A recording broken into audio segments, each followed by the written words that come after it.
Joining us now to try and bring some sense to this early season madness for BYU basketball, both on the men's and women's side, is former NBA standout and NCAA All-American Jeff Judkins, the current head coach of BYU Women's Hoops. Coach, it's been too long, man. I know. What's been the deal? You guys not want me on this or something? We waited for you to win 4 or 5 to invite you back. Is that what it is? So now you won 4 or 5. I figured earned so. And now your you're way back. back on. Yeah. I figured we were 7-0, I'd have been on there all the time. But okay, I understand. I understand that. Man, you don't play very many home games in non-conference play. No, So this was it a little strange having a home game yesterday? Yeah, it really felt. It felt like we were in the NBA. I mean, for me, we traveled to Georgia. We traveled to Hawaii. We've been in New Mexico, and it's been tough. I'm not gonna lie to you. It's I don't know why I scheduled this travel like this. It's my fault. You know, when you look on paper, it doesn't look that bad. Yeah. And then all of a sudden you start doing it, and it's harder than you really realize. Yeah. So, but yeah, it was nice to be home. It was nice to really play in an atmosphere that we did yesterday. It was awesome. I want to thank all those elementary kids. I mean, that was the loudest that gym's been in a women's game ever. Oh, no question. I mean, I've only been in one gym that was louder than that yesterday. And I don't know if it was, I don't know if it was just the voices, the young kids, that pitch made it louder. I don't know, but Mexico was the only place I've been louder. Huh. You know, and Just sheer volume of fans at that one, right? Yeah. But that was incredible. I mean, they blew the whistle twice. You didn't even hear it. The floor was vibrating. That's how loud it was. Really? Yes. It was awesome. It was a great feel. There were 5,000 kids there. It got the loudest when they said "get loud," and for some reason, it wasn't just like it was like like high pitched. High. Dan Nielsen, Ray Stewart are over there like pumping up the crowd, like keep it going. The thing is, they don't know who's got the ball and when in context at all. So you have the ball on offense, and it's still loud. Yeah. Yeah. It's awesome. You're like, hey, keep it down. Yeah. No, it was awesome. It was just seeing that many people at our game was great, and then to be able to have the noise and all that, it was a great atmosphere. I hope we got a lot of pictures of that.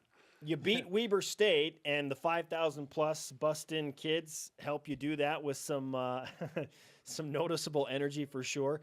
It was a tough game, and it was slowed by fouls, and your star, Kalani Purcell, was frustrated, and there were a lot of different hard things that were happening, but you found a way to grind out a win against a team that's off to their best start in school history.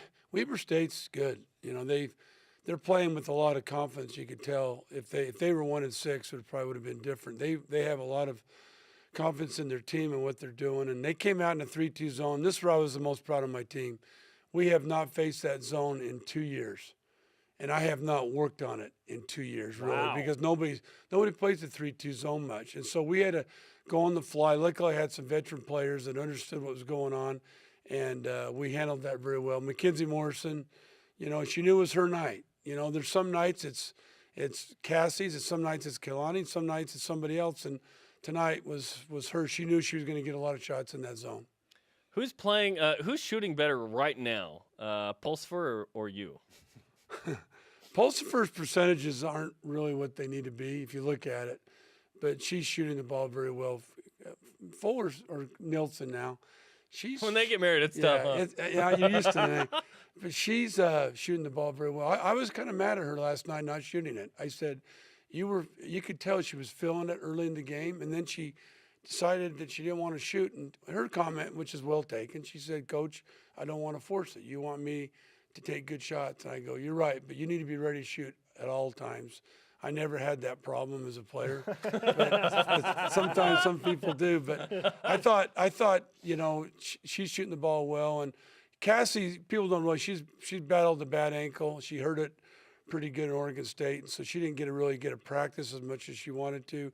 She's feeling a lot better now, and she's been shooting the ball well. But you know, it was a great team effort. I thought a lot of kids came in. My bench came in and gave us some really good quality minutes. Amanda Weymouth finally came and played the way that she's been playing, like she played last year. Gave us a good spark. Orton's been real solid. Brenna came in and did a nice job, and that's what the season's all about. Is just doing things like that. when your shooters, who you know are capable of filling it up on any given game, aren't hitting their numbers, and this applies to both BYU women's basketball and men's basketball, whether it's Mackenzie Pulsifer or it's Nick Emery or TJ Haas.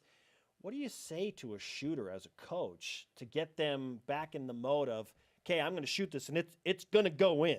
Well, I think the hardest part is they get so discouraged. Instead of thinking about why they're missing, they're just worried about missing. And you got to go to fundamentals. You got to think about why if you're shooting short.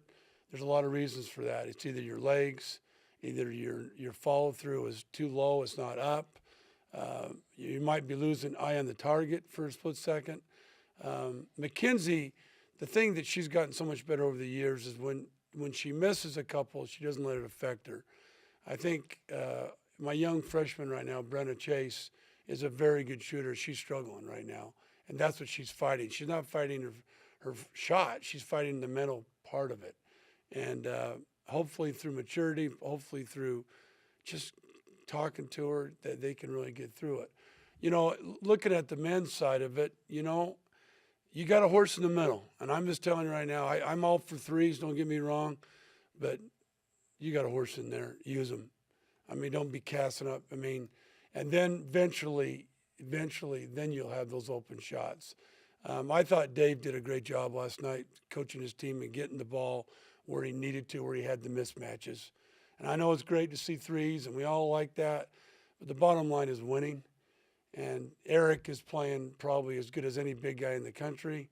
He needs to get the ball, and then they can adjust. You know, I mean, I think Dave wants them to push it, and they don't have it, then execute. And that's what they did last night. I think they didn't shoot the ball as well as they wanted to, and Weber State kind of did the same thing our game. They got hot there for a minute, started hitting shots. But a great win for them, just to let them catch them, then come back and execute and do what they needed to do. You get Utah on Saturday, a team that's 8-0. I know. And they're healthy. But you've played the likes of Georgia on the road, and you played Oklahoma at home tough, and you've played Oregon State. You've played really good teams. So this isn't anything you haven't seen before. What do you expect on Saturday? Well, they're really playing with a lot of confidence, and Lynn's got them really believing in themselves, believing in their system. That's hard to compete against.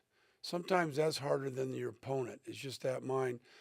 We just have to come in and play our game and realize that we've played a little harder schedule than them, and that the teams that we played, we learned from those games, and we learned how to deal with it and hopefully defend them and really take their dribble drive as much as we can away from them.